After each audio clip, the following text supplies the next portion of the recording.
ಆತ್ಮೀಯ ಸ್ನೇಹಿತರೆ, MNS ಅಕಾಡೆಮಿಗೆ ಸ್ವಾಗತ. ಸ್ನೇಹಿತರೆ, ಮುಂಬರುವ ನೇಮಕಾತಿ ಪರೀಕ್ಷೆಗಳಾದಂತಹ ಪೊಲೀಸ್ ಕಾನ್ಸ್ಟೇಬಲ್ ಮತ್ತು ಪೊಲೀಸ್ ಸಬ್ ಇನ್ಸ್ಪೆಕ್ಟರ್ ಹುದ್ದೆಗಳ ಪರೀಕ್ಷೆಗಳಿಗೆ ಅತ್ಯಂತ ಉಪಯುಕ್ತವಾಗುವಂತಹ 2020-21ರ ಘಟನಾವಳಿಗಳನ್ನು ಆಧರಿಸಿದಂತಹ ಪ್ರಮುಖ ಸಾಮಾನ್ಯ ಜ್ಞಾನದ ಮಾಹಿತಿ ವಿಡಿಯೋವನ್ನು ನಿಮಗಾಗಿ ತಂದಿದ್ದೇವೆ. ದಯವಿಟ್ಟು ಈ ವಿಡಿಯೋವನ್ನು ಕೊನೆಯವರೆಗೂ ವೀಕ್ಷಿಸಿ. ನಮ್ಮ ಪ್ರಯತ್ನ ಇಷ್ಟವಾದಲ್ಲಿ ನಮ್ಮ MNS ಅಕಾಡೆಮಿ ಚಾನಲ್ ಅನ್ನು ಸಬ್ಸ್ಕ್ರೈಬ್ ಮಾಡಿ, ಲೈಕ್ ಮಾಡಿ, ಈ ವಿಡಿಯೋವನ್ನು ನಿಮ್ಮ ಸ್ನೇಹಿತರಿಗೂ ಕೂಡ ಶೇರ್ ಮಾಡಿ. ಮೊದಲ ಪ್ರಶ್ನೆ, ಮಾಲಾಧಾರಿ ಬುಡಕಟ್ಟು ಸಮುದಾಯದ ಜನರು ಹೆಚ್ಚಾಗಿ ಯಾವ ರಾಜ್ಯದಲ್ಲಿ ಕಂಡುಬರುತ್ತಾರೆ? ಇದಕ್ಕೆ ಸರಿ ಉತ್ತರ ಗುಜರಾತ್. ಮಾಲ್ಧಾರಿ ಬುಡಕಟ್ಟು ಜನಾಂಗ ಅಂತಾನೂ ಕೂಡ ಕರಿತೀವಿ.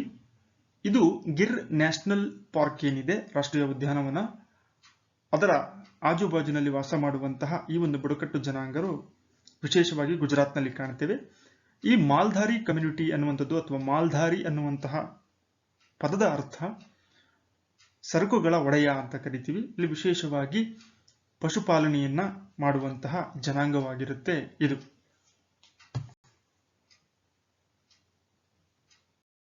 ಭಾರತ ಸರ್ಕಾರ ಯಾವ ದೇಶದ ವಿದ್ಯಾರ್ಥಿಗಳಿಗಾಗಿ ನವಮುಕ್ತಿ ಜ್ಯೋತ್ ಹೆಸರಿನ ವಿದ್ಯಾರ್ಥಿ ಸ್ಕೀಮ್ ಅನ್ನು ನೀಡುತ್ತಿದೆ?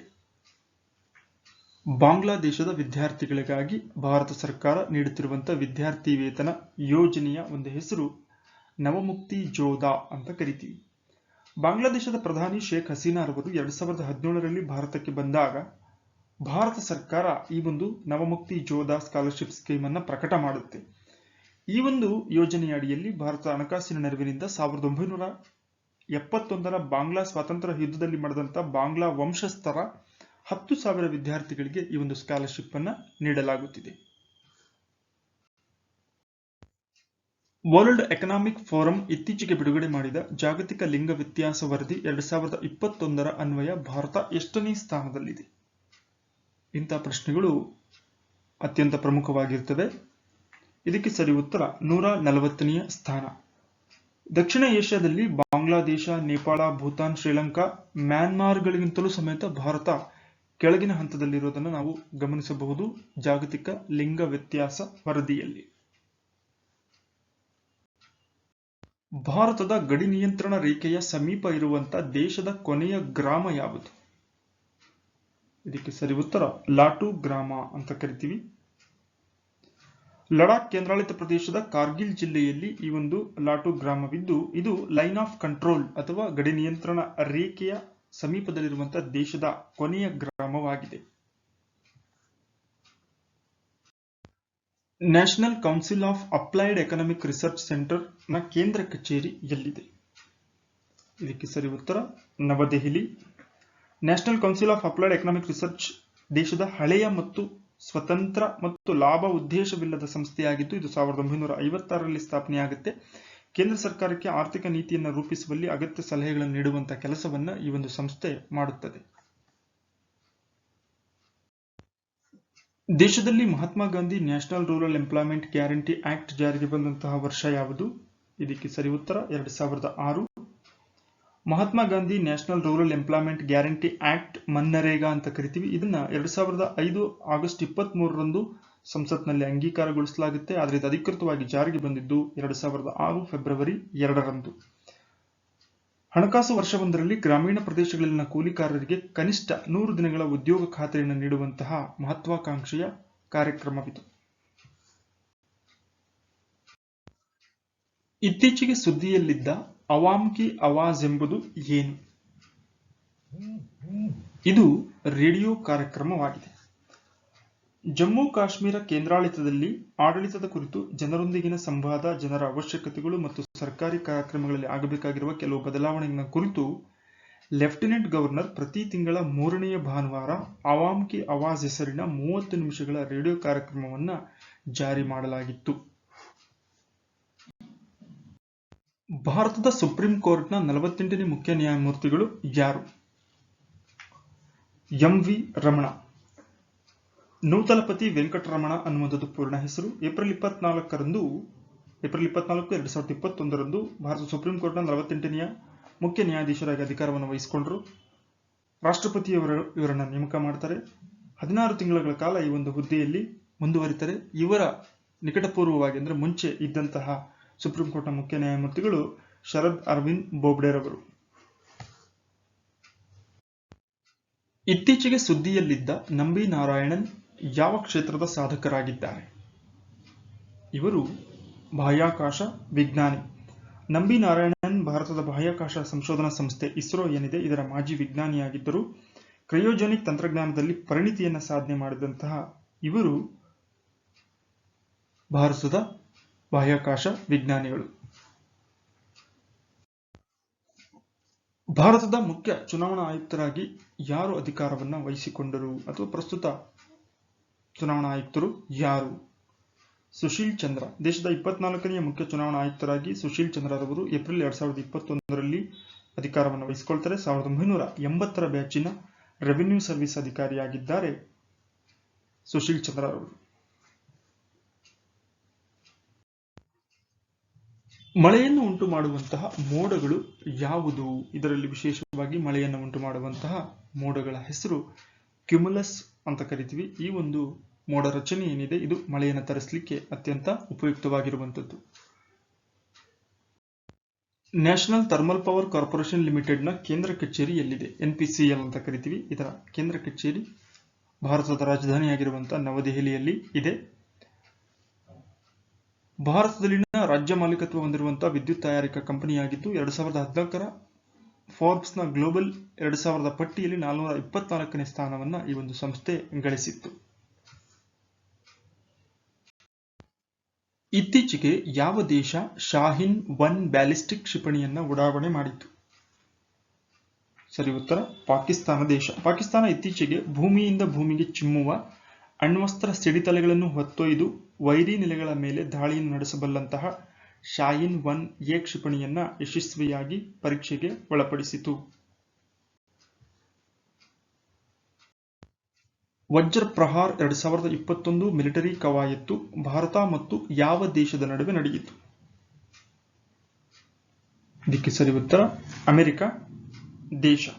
ಇತ್ತೀಚೆಗೆ ಭಾರತ ಮತ್ತು ಅಮೆರಿಕ ಭೂಸೇನಾ ಪಡೆಗಳ ವಿಶೇಷ ತಂಡಗಳು ಹಿಮಾಚಲ ಪ್ರದೇಶದಲ್ಲಿ ವಜ್ರ ಪ್ರಹಾರ್ 2021 ಸಮರಾಭ್ಯಾಸದಲ್ಲಿ ಭಾಗವಹಿಸಿದ್ದವು. ಏಪ್ರಿಲ್ 2021ರಲ್ಲಿ ಗಿಲ್ಲೋರ್ಮೊ ಲಾಸ್ಸೋ ರವರು ಯಾವ ದೇಶದ ಹೊಸ ಅಧ್ಯಕ್ಷರಾಗಿ ಚುನಾಯಿತರಾಗಿದ್ದರು? ಸರಿ ಉತ್ತರ ಈಕ್ವೆಡಾರ್ ದೇಶ. ಈಕ್ವೆಡಾರ್ ದಕ್ಷಿಣ ಅಮೆರಿಕದ ದೇಶವಾಗಿದ್ದು ಕೊಲಂಬಿಯಾ ಮತ್ತು ಪೆರುಗಳೊಂದಿಗೆ ಗಡಿಗಳನ್ನು ಹೊಂದಿರುವಂತಹ ದೇಶವಾಗಿದ್ದು ಈ ಒಂದು ದೇಶದ ನೂತನ ಅಧ್ಯಕ್ಷರಾಗಿ ಗಿಲ್ಲೆರ್ಮೊ ಲಾಸ್ಸೋ ರವರು ಆಯ್ಕೆಯಾಗಿದ್ದಾರೆ. ಜಾನ್ ಕೆರ್ರಿ ಅವರು ಯಾವ ದೇಶದ ವಿಶೇಷ ರಾಯಭಾರಿಯಾಗಿದ್ದಾರೆ? ಇದಕ್ಕೆ ಸರಿ ಉತ್ತರ ಅಮೆರಿಕ ದೇಶದ ವಿಶೇಷ ರಾಯಭಾರಿ ಜಾನ್ ಕೆರ್ರಿ ಅವರಾಗಿದ್ದು ಇವರು ಕಳೆದ ಏಪ್ರಿಲ್ ತಿಂಗಳಿನಲ್ಲಿ ಭಾರತಕ್ಕೆ ಭೇಟಿಯನ್ನು ನೀಡಿದ್ರು. ದೆಹಲಿಯಲ್ಲಿ ಭಾರತದ ಪ್ರಧಾನಮಂತ್ರಿಗಳನ್ನ ಭೇಟಿ ಮಾಡುವುದರ ಮೂಲಕ ಭಾರತವೂ ಸೇರಿದಂತೆ ಅಭಿವೃದ್ಧಿ ಹೊಂದುತ್ತಿರುವ ದೇಶಗಳಿಗೆ ಅಮೆರಿಕದ ಆರ್ಥಿಕ ನೆರವನ್ನು ಮುಂದುವರಿಸುವ ಮತ್ತು ಹವಾಮಾನ ವೈಪರೀತ್ಯ ನಿಯಂತ್ರಣಕ್ಕೆ ಸಂಬಂಧಪಟ್ಟ ಹಾಗೆ ಮಾತುಕತೆಯನ್ನ ನಡೆಸಿದ್ದರು. ಇತ್ತೀಚೆಗೆ ಸುದ್ದಿಯಲ್ಲಿದ್ದ ಪಾಲ್ಮಾ ಅನಿಲ ಸ್ಥಾವರ ಯಾವ ದೇಶದಲ್ಲಿದೆ? ಇದಕ್ಕೆ ಸರಿ ಉತ್ತರ ಮೊಜಾಂಬಿಕ್. ಮೊಜಾಂಬಿಕ್ ಆಫ್ರಿಕಾ ಖಂಡದ ದೇಶವಾಗಿದ್ದು ಇಲ್ಲಿ ಇರುವಂತಹ ಅನಿಲ ಸ್ಥಾವರ ಏನಿದೆ ಇದು ಪಾಲ್ಮಾ ಅನಿಲ ಸ್ಥಾವರವಾಗಿದೆ. ಇತ್ತೀಚೆಗೆ ಯಾವ ದೇಶವು ಸಂಸತ್ತು ಸತತ 3ನೇ ಅವಧಿಗೆ ಅಧ್ಯಕ್ಷರು ಹುದ್ದೆಯಲ್ಲಿರಬಹುದು ಎಂಬ ನಿಯಮಕ್ಕೆ ಒಪ್ಪಿಗೆಯನ್ನ ಸೂಚಿಸಿತು? ಯಾವ ದೇಶದ ಸಂಸತ್ತು? ಸರಿ ಉತ್ತರ ರಷ್ಯಾ. ರಷ್ಯಾ ದೇಶದಲ್ಲಿ ಅಧ್ಯಕ್ಷ ಆಡಳಿತ ಮುಖ್ಯಸ್ಥನಾಗಿರ್ತಾನೆ. ದೇಶದ ಸಂವಿಧಾನದ ನಿಯಮ ಪ್ರಕಾರ ವ್ಯಕ್ತಿಯೊಬ್ಬ ಸತತ 3 ಅವಧಿಗೆ ಅಧ್ಯಕ್ಷರಾಗಿ ಹುದ್ದೆಯಲ್ಲಿರುವಂತಿಲ್ಲ. ಆದರೆ ಕಳೆದ ವರ್ಷ 3ನೇ ಅವಧಿಗೂ ವ್ಯಕ್ತಿಯನ್ನು ಅಧ್ಯಕ್ಷ ಹುದ್ದೆಗೆ ಚುನಾಯಿಸಬಹುದೆಂಬ ನಿಯಮವನ್ನು ಪ್ರಸ್ತಾಪಿಸಲಾಗಿತ್ತು. ಇದಕ್ಕೆ ಏಪ್ರಿಲ್ 2021ರಲ್ಲಿ ಅಧ್ಯಕ್ಷ ವ್ಲಾಡಿಮಿರ್ ಪುಟಿನ್ ಸತತ 3ನೇ ಅವಧಿಗೆ ಅಧಿಕಾರದಲ್ಲಿಕ್ಕೆ ಅವಕಾಶ ಮಾಡಿಕೊಡಕ್ಕೆ ಈ ಒಂದು ನಿಯಮವನ್ನ ರೂಪಿಸಲಾಗಿತ್ತು. ಇತ್ತೀಚೆಗೆ ಭಾರತಕ್ಕೆ ಭೇಟಿ ನೀಡಿದ್ದ ಸರ್ಗೇಯಿ ಲಾವ್ರೊವ್ ಯಾವ ದೇಶದ ವಿದೇಶಾಂಗ ಸಚಿವರಾಗಿದ್ದಾರೆ? ಇವರು ರಷ್ಯಾ ದೇಶದ ವಿದೇಶಾಂಗ ಸಚಿವರಾಗಿದ್ದು ಸರ್ಗೇಯಿ ಲಾವ್ರೊವ್ ರವರು ಏಪ್ರಿಲ್ 2021ರಲ್ಲಿ ಭಾರತಕ್ಕೆ ಭೇಟಿಯನ್ನು ನೀಡಿದ್ದರು. ಭಾರತದ ವಿದೇಶಾಂಗ ಸಚಿವರಾದಂತಹ ಎಸ್ ಜೈಶಂಕರ್ ಅವರೊಂದಿಗೆ ದೆಹಲಿಯಲ್ಲಿ ವಿದೇಶಾಂಗ ನೀತಿಗೆ ಸಂಬಂಧಪಟ್ಟ ಹಾಗೆ ಚರ್ಚೆಯನ್ನ ನಡೆಸಿದ್ದರು. ಕೊಲಂಬೋ ಫೋರ್ಟ್ ಸಿಟಿ ನಿರ್ಮಾಣಕ್ಕೆ ಯಾವ ದೇಶ ಶ್ರೀಲಂಕಾಕ್ಕೆ ಆರ್ಥಿಕ ನೆರವನ್ನು ನೀಡಲಿದೆ? ಚೀನಾ ದೇಶ. ಶ್ರೀಲಂಕಾದ ರಾಜಧಾನಿ ಕೊಲಂಬೋ, ಇದರ ಒಂದು ಹೊರವಲಯದಲ್ಲಿ 650 ಎಕರೆ ಭೂಮಿಯಲ್ಲಿ ಫೋರ್ಟ್ ಸಿಟಿಯನ್ನು ನಿರ್ಮಾಣ ಮಾಡ್ತಾ ಇದ್ದು, ಇದಕ್ಕೆ ಚೀನಾ ದೇಶ $1.4 ಶತಕೋಟಿ ನಷ್ಟು ನೆರವನ್ನ ನೀಡಲಿದೆ.